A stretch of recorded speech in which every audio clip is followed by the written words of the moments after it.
The rancher wanted a slim bride, but the curvy woman he got shattered his bed instead. The sun was setting low over the rolling plains of Wyoming, spilling gold across the horizon. Cattle moved slow and lazy in the distance, dust rising behind their hooves like smoke from a dying fire. Inside the wide porch of his ranch house, Jacob McAllister leaned against the post, hat tipped low, his thoughts heavier than the summer heat. He was 32, a rancher with more land than he could manage and a heart that had grown too quiet since his parents passed on.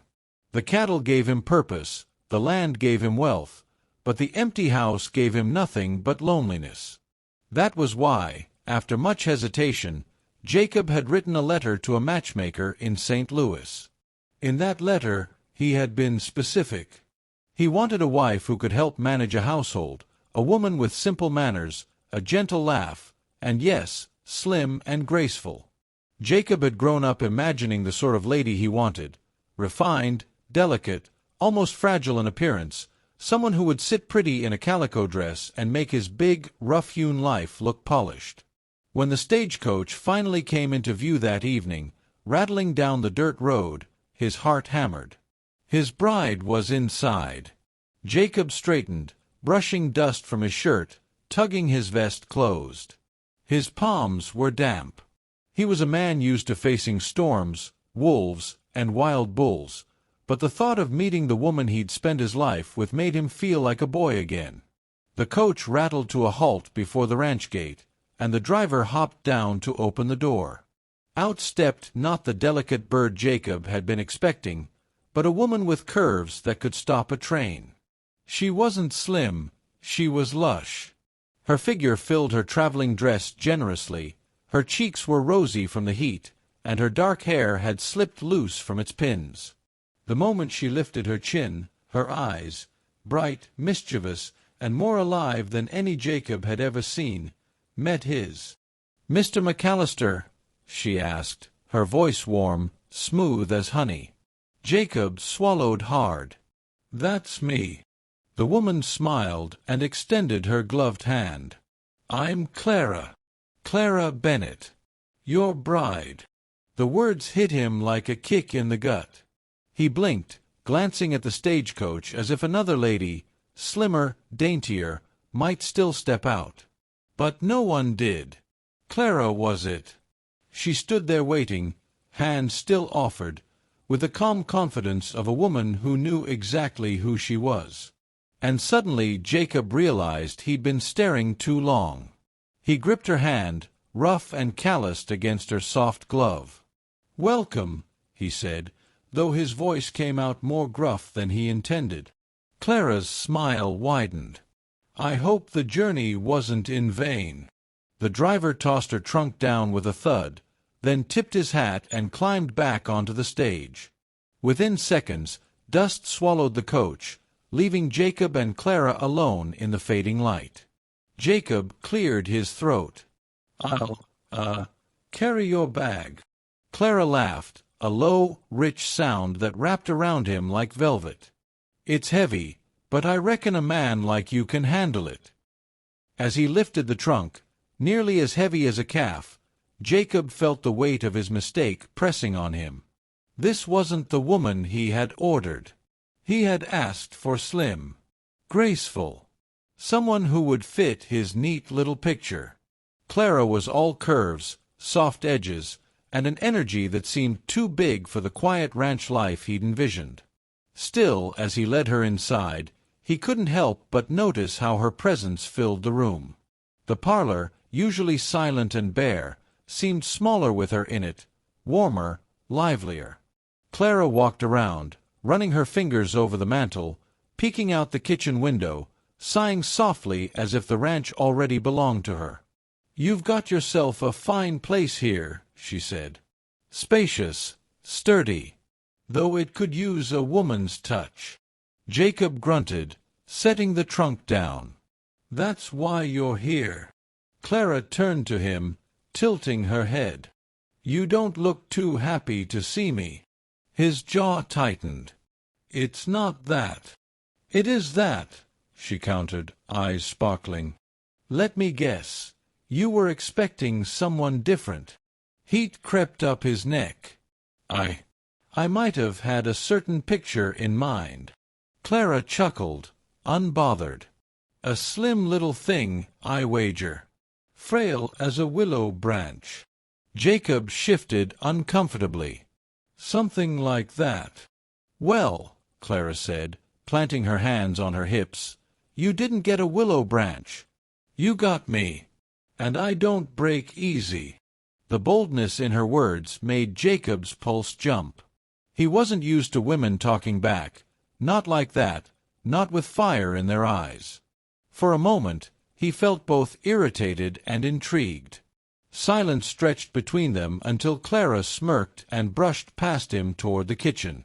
"Now, where do you keep your pots and pans?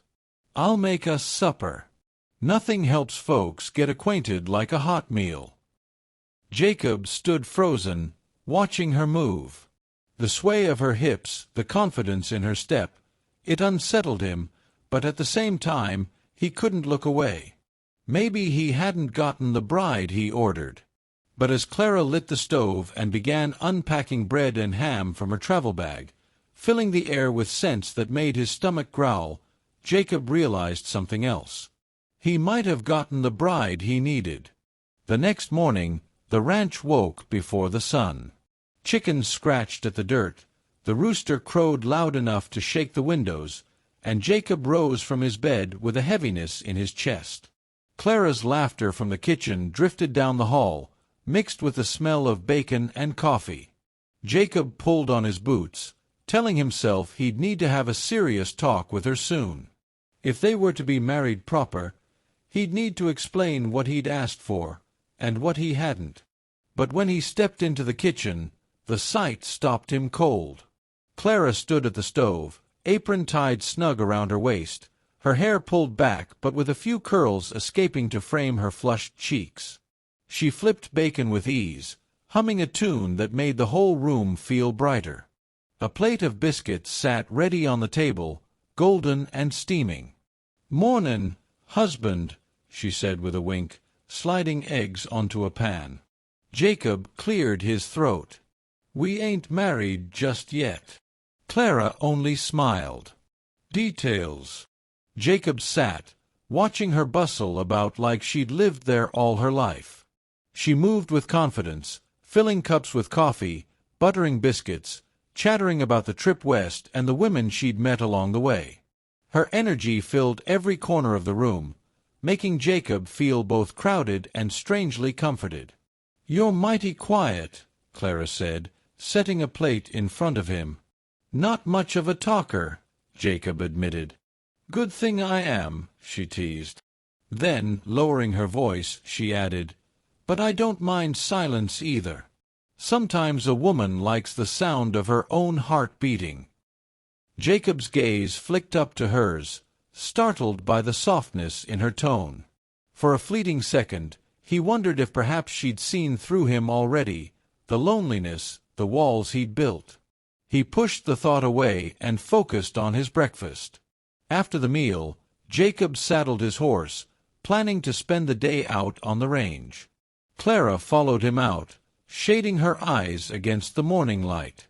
"You'll be gone all day?" she asked. "Most likely." "Well then," she said cheerfully, "I'll make myself useful here. This place needs dusting, scrubbing, maybe a few flowers by the window. Don't worry, I'll keep myself busy." Jacob opened his mouth to argue, then shut it again. What harm could a little cleaning do? Besides, she seemed determined, and he had cattle waiting.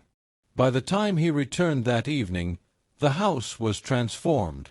Curtains hung freshly washed, the floors swept, and a vase of wildflowers brightened the table. The scent of stew filled the air. Clara met him at the door, hands on her hips. "Well, does it feel more like a home?" Jacob hesitated, then nodded. "Reckon it does." Her grin widened. "Good. Now wash up. Supper's ready." That night, after stew and bread and another round of her laughter filling the halls, Jacob found himself restless. He paced the porch under the stars, trying to make sense of the stirrings in his chest. Clara wasn't what he'd wanted, but she was everything the house, and maybe his heart, had been missing. When he finally went to bed, the house was quiet. Or so he thought. Sometime after midnight, a crash jolted him awake. He leapt from bed, thinking a thief had broken in, but the noise had come from the spare room, the one Clara had claimed. "Clara!" he called, rushing down the hall. Her door creaked open, and Clara stepped out, cheeks red as embers. "I may have had a little accident." Jacob frowned. "What kind of accident?" Her eyes flicked toward the room. "The bed frame. It, gave way." Jacob brushed past her and looked inside. Sure enough, the sturdy oak bed lay tilted, one leg snapped clean through. The mattress had slumped, half on the floor, blankets tangled like a storm had rolled through. Jacob turned slowly back to her. "You broke the bed." Clara crossed her arms, defensive. "Don't look at me like that. It was rickety to begin with." "That bed's been in this house 15 years, Jacob muttered. "Never gave me trouble before." "Well," Clara said, lifting her chin, "maybe it just couldn't handle me." The words hung in the air, bold and daring.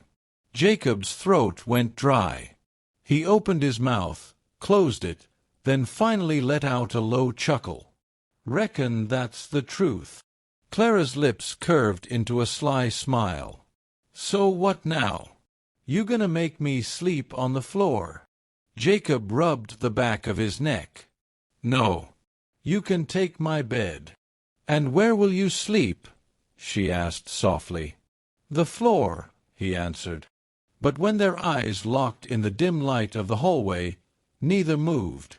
The air between them grew thick, charged with something Jacob had been trying to ignore since the moment she stepped off that stagecoach.